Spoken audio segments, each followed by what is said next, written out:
Assalamualaikum warahmatullahi wabarakatuh. Perkenalkan, saya Muhammad Fauzi dengan nomor NIM 12230101075,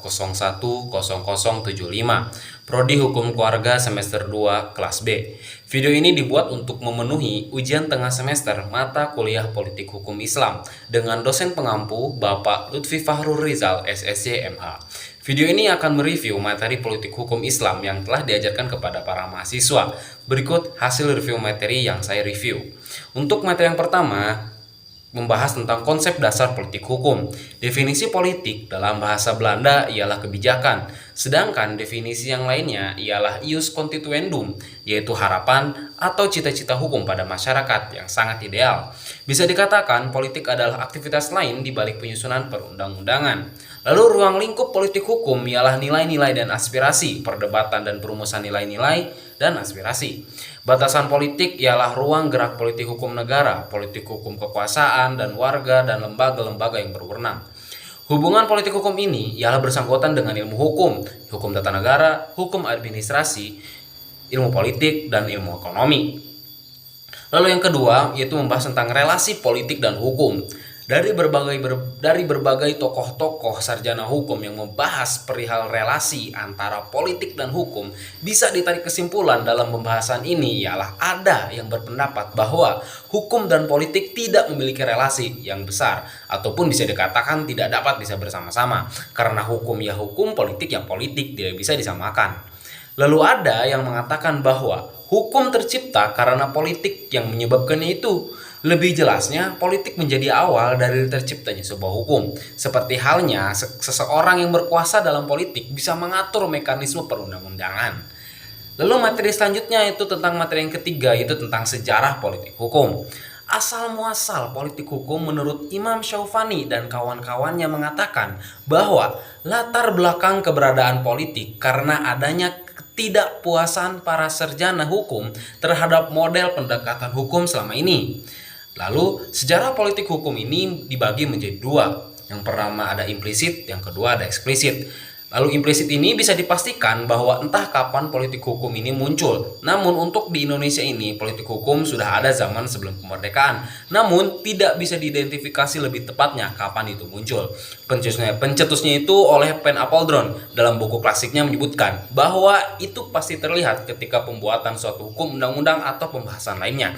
Yang bisa disimpulkan bahwa politik hukum implisit ialah asal muasal politik hukum yang tidak tertulis atau hanya melihat rekaman sejarah dengan keberlangsungannya dinamika hukum.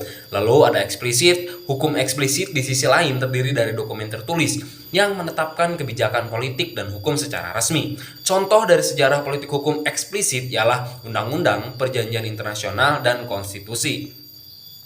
Sejarah politik hukum eksplisit telah menjadi semakin penting pada zaman modern ketika negara-negara mulai mengadopsi konstitusi sebagai dasar untuk sistem pemerintahan mereka. Lalu materi yang keempat yaitu tentang politik hukum Islam. Nah, sudut pandang Ibnu Taimiyah dalam politik hukum Islam ialah aplikasi al-maslahah al-mursalah atau pengaturan non-syara yang isinya mengatur tentang kesejahteraan manusia dengan hukum yang ketentuannya tak termuat dalam syara. Definisi politik hukum Islam menurut sebagian ulama yaitu peran penguasa untuk merealisasikan kemaslahatan umat itu sendiri selama hal itu tidak bertentangan dengan agama. Lalu Ibnu Taimiyah memiliki 4 pandangan terhadap politik hukum Islam. Yang pertama ada kosmopolitanisme. Ibnu Taimiyah mengatakan bahwa Islam sebagai kebenaran dan sangat harus menjadi kebaikan bagi seluruh alam seperti apa yang difirmankan oleh Allah dalam Al-Quran surat Al-Anbiya ayat 107. Jadi dalam pemerintahan harus dijaga adalah keadilan dan kebaikan-kebaikan dan amar ma'ruf nahi mungkar dan memandang bahwa manusia itu memiliki hak untuk kebebasan. Lalu ada yang kedua doktrin kekhalifahan. Sistem pemerintahan ini kembali ke Al-Quran dan As-Sunnah dengan intisari yaitu anti perbuatan syirik, bid'ah, pengkultusan seseorang, dan lain-lain. Lalu yang ketiga ada institusi negara. Politik hukum Islam ini membutuhkan institusi negara sebagai pengelola umat agar terlaksanakannya hal-hal yang berbau kemaslahatan umat. Lalu yang terakhir itu kepemimpinan dengan menekankan teokrasi yang berisi keadilan, amanat, dan walayat atau pelindung, maka terciptalah prinsip hukum dengan kepemimpinan. Lalu ada prinsip-prinsip hukum Islam. Yang pertama ada tauhid. Tauhid ini menetapkan ketetapan yang sama, itu Allah Maha Esa. Lalu keadilan itu kebijaksanaan dalam penetapan hukum. Lalu ada amar ma'ruf nahi munkar, itu tentang mendorong kepada kebaikan dan menjauhi hal yang kemungkaran. Lalu yang keempat ada kebebasan atau kemerdekaan, itu segala hal yang bersangkutan memiliki hak kebebasan atau atas dasar penjelasan. Lalu yang kelima ada persamaan atau egalite, yaitu menghormati harkat, derajat dan martabat manusia. Lalu yang keenam ada at-ta'awun sebagai penolong. Terakhir ada toleransi, yaitu memperhatikan hak-hak orang lain.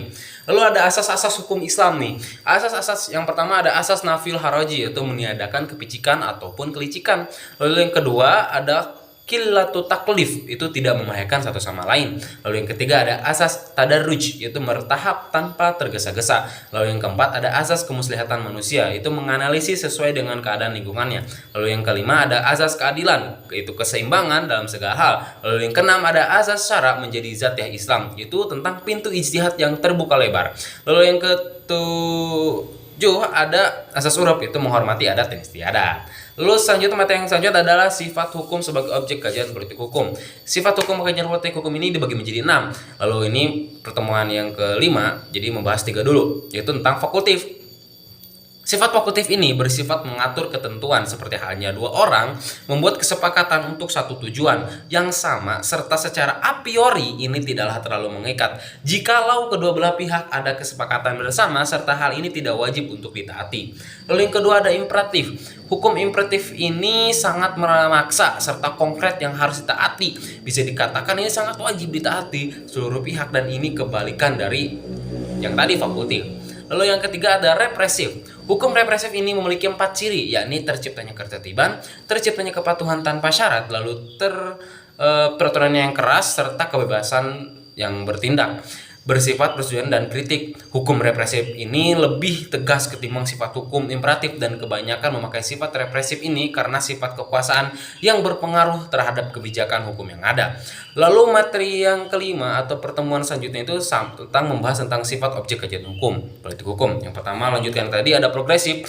Hukum progresif ini mempunyai ciri mengikuti perkembangan masyarakat, memihak rakyat demi keadilan satu, lalu mengedepankan kesejahteraan dan kebahagiaan serta menekankan hidup lebih baik dan mendorong peran publik sebagai masyarakat dan membangun negara hukum yang benar yang berhati nurani agar terjaga dari kemungkaran. Lalu otonom. Lalu hukum otonom ini bisa dikatakan bersifat kasar karena membatasi hal-hal yang terindikasi terhadap kelancarannya penguasa terhadap hal yang dikerjakan. Ciri sifat-sifat hukum otonom ialah keabsahan berdasarkan prosedur yang benar, terus dibuat dengan teliti dengan ikatan penuh, terus kritik yang dibatasi juga, penyerahan wewenang secara sempit sebagai pemaksaan dapat dilakukan, dan partisipasi masih dibatasi prosedur yang mapan. Lalu ada responsif. Responsif ini agak menyerupai progresif, namun responsif.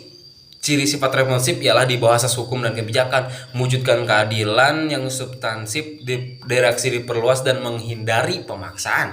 Dan itulah hasil yang saya review dari selama perkuliahan mata kuliah politik hukum Islam sebanyak 6 pertemuan. Dan itulah hasil reviewnya, dan yang Bapak berikan hanya 5 materi. Yang pertama hanya pengenalan RPS dan juga kontak pelajar. Mungkin cukup sekian dari saya. Saya Muhammad Fauzi. Terima kasih atas perhatiannya. Mohon maaf bila banyak kekurangan. Wassalamualaikum warahmatullahi wabarakatuh.